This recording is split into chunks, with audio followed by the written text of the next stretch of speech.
China is currently playing a very complex and risky geopolitical game against the United States in particular and the West in general. Xi Jinping's recent European mini-tour, by the way it was his first visit since 2019, is a very important part of it. Over the course of 6 days, the head of China visited France, Serbia, and Hungary. At first glance, the choice of such a route seems strange. The countries differ too much in terms of economic opportunities and political influence. However, this fits perfectly into the foreign policy course that Beijing is currently pursuing. Was it just a routine protocol visit or something more? Why were these particular countries chosen? What do Emmanuel Macron and Xi Jinping agree on? What are China's real plans for Europe? And what implications will this have for the US? Before watching, please subscribe to my channel and like this video. Thank you. To better understand China's plans for the European continent, a broader context is needed. Today, the US and China remain the largest trading partners, but their relations are currently at their lowest point in modern history. There are many factors for this. China is aggressively promoting its products in the American market, using completely non-market methods. For example, the Chinese electric car manufacturer BYD is actively using state subsidies, which allows it to aggressively undercut prices on its models. This has already helped it significantly undermine Tesla's position. In addition, China actively supports Iran, Russia, North Korea, and other geopolitical rivals of the US. The same Chinese banks are actively helping these countries conduct transactions bypassing sanctions. The only thing that can stop them is the prospect of falling under secondary sanctions themselves, and as the cherry on top, the Taiwan issue. Previously, Beijing declared its intention to achieve a peaceful reunification with the island within the framework of the One Belt, One Road system. After Xi's re-election for a third term, the rhetoric has become much more aggressive, and many experts believe that in the coming months, China will try to implement its D-Day. And this is a direct path to a military confrontation with the US, since Washington has security arrangements with Taipei. Both candidates for the US presidency declare their intention to maintain a tough line towards Celestial Empire. Therefore, regardless of the election results, relations between the two countries will continue to deteriorate, and a new round of the trade war is almost inevitable. In fact, at the beginning of May, there was news about the Biden administration's intention to impose import duties on Chinese electric vehicles, solar panels, and medical devices. In the case of the former, the increase could be fourfold, from the current 25% to 100%. Interestingly, the situation with the EU is very similar. Trade between it and China from January to April amounted to 1.75 trillion yuan, or 12.7% of China's total foreign trade. Relations between the partners here are also extremely tense. China is actively flooding the European market with cheap steel, electric vehicles, solar panels, and wind power equipment. This poses obvious threats to industry and jobs. At the same time, when it comes to European exports to China, officials there are actively putting up obstacles. Not so long ago, Beijing launched anti-dumping investigations into imported European alcohol. As part of these investigations, duties were increased, which dealt a painful blow to the incomes of French cognac producers. This is why Macron presented Xi with a bottle of Hennessy XO and Louis XIII from the Remy Martin house. In fact, European Commission President Ursula von der Leyen stated that Europe would not hesitate to take tough decisions necessary to protect its economy and security. In other words, there is a whiff of a new trade war in the air. And if China can still handle one conflict with a key partner, it will hardly be able to handle two. Therefore, Xi Jinping was most likely pursuing a pragmatic business approach to reach an agreement with a key trading partner so that it does not side with the main political rival. The Chinese are aided by the lack of unity in views on foreign policy among European elites. They can be conditionally divided into two camps.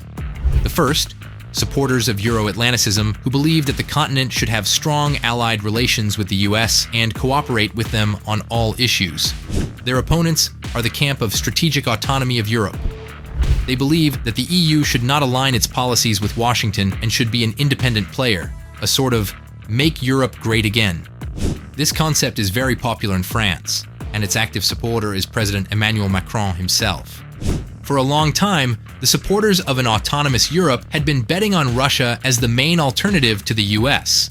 Russia could provide cheap hydrocarbons, which was very beneficial for European industry. Plus, it itself represented a huge market for various European goods. The start of the full-scale invasion of Ukraine on February 24, 2022, put an end to the project of partnership with Russia, but the very idea of an autonomous Europe did not go anywhere. Only the reference point changed. Now, the supporters of this concept see China as such a strategic partner. It seems as if the Europeans are not learning from their experience because China is also an authoritarian country with an unchanging leader who has values different from those of Europe. Finally, it is also becoming increasingly aggressive in its rhetoric and may start an aggressive war in the near future.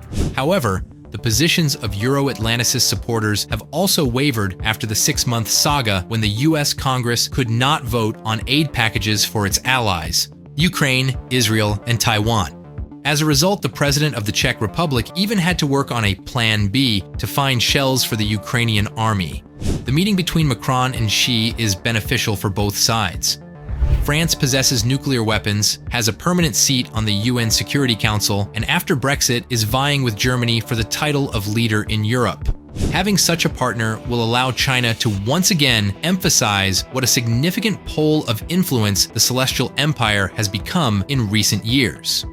On the other hand, Macron is showing that France has other major partners and is not completely dependent on the US. Among other issues, Macron raised the issue of the war in Ukraine.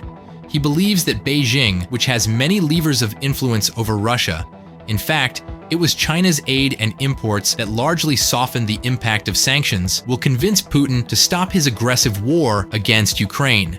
However, for China, the continuation of the war and further isolation of Moscow is beneficial, as it will allow them to continue receiving Russian oil and other important resources at rock-bottom prices. The only thing the two leaders really agree on is the need to prevent the use of tactical nuclear weapons, as this could open a Pandora's box. Many observers believe that it was pressure from Beijing that restrained Putin from provocations at the captured Zaporizhzhia nuclear power plant in Ukraine. And if France is a partner with whom China is forced to find common ground and come to an agreement, the situation is fundamentally different with the other two countries Xi visited. In Hungary, Viktor Orban and the Fidesz party have been in power since 2010. Their rule is characterized by far-right populism, authoritarian tendencies, and ineffective economic policies. In fact, in 2022, the European Parliament stated that Hungary can no longer be considered a fully democratic state. In recent years, Budapest has largely ruined relations with the EU for a number of reasons. Like many right-wing populists, Orban plays the card of returning to a glorious past when Hungary was larger in area and had access to the sea. In fact, in 2022, a loud scandal erupted over an episode when the Prime Minister attended a soccer game wearing a scarf depicting a map of Greater Hungary, which included territories currently belonging to neighboring countries. Hungary has repeatedly undermined the unity of the EU and NATO when it came to making very important decisions. This was particularly evident after Russia's invasion of Ukraine. Hungary became one of the few European countries that categorically refused to provide military aid to Kiev and even banned its transit through its territory.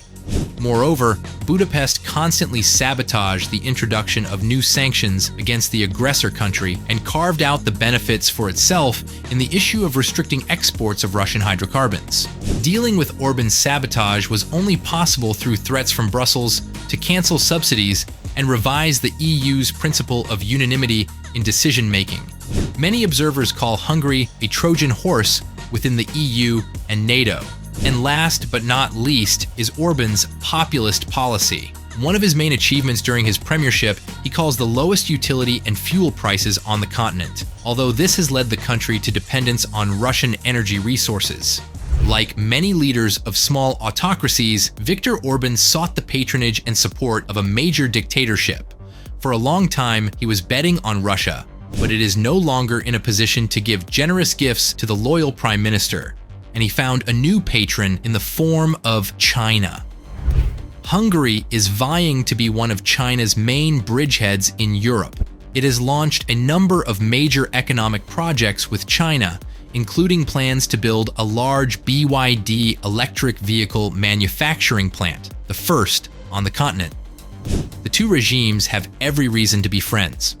Orbán expects that Beijing's assistance will help him continue to pursue a populist domestic and foreign policy, while China sees Hungary as a lever to undermine unity within the EU, in case of any conflict. The situation with Serbia, which Xi also visited, is similar. The Balkan Republic is currently at a crossroads. On one hand, they want to become part of the EU because of all the numerous economic benefits that integration will bring. On the other hand, the Serbs still hold a grudge against NATO and the West, which intervened in the Yugoslav War, putting an end to all ambitions to restore a great federation of South Slavic peoples with Belgrade at the helm. The shared grievance against the West has contributed to a significant rapprochement between the two countries.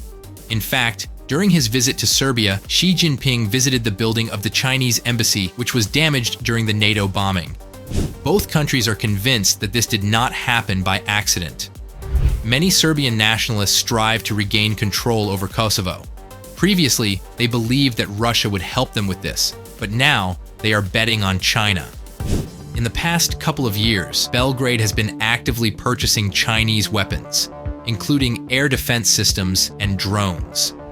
Through Serbia, China wants to strengthen its position on the strategically important Balkan Peninsula and potentially gain another lever of influence on the EU if Serbia does join the Union. This is not the first example of China building bridges with authoritarian states in Europe. As soon as there was a rift between Russia and Belarus, the dictator of the latter, Lukashenko, turned to China for loans and assistance. With the start of the invasion of Ukraine, these relations have only strengthened further. Lukashenko now sees Xi not only as a sponsor, but also as a guarantor of preserving the remnants of Belarusian sovereignty and his position as president. For now, China hopes that in the event of further confrontation with the US, if it cannot bring Europe to its side, it can at least use the pre-prepared levers of influence to break unity within the bloc. In small countries with authoritarian leanings, it sees convenient bridgeheads for spreading its political and economic influence on the continent. On the other hand, with bloc leaders like France, Italy, or Germany, it seeks to continue to maintain good trade dynamics, but with a tilt towards China. However, a deepening of the crisis in China itself could jeopardize China's appetites for this region.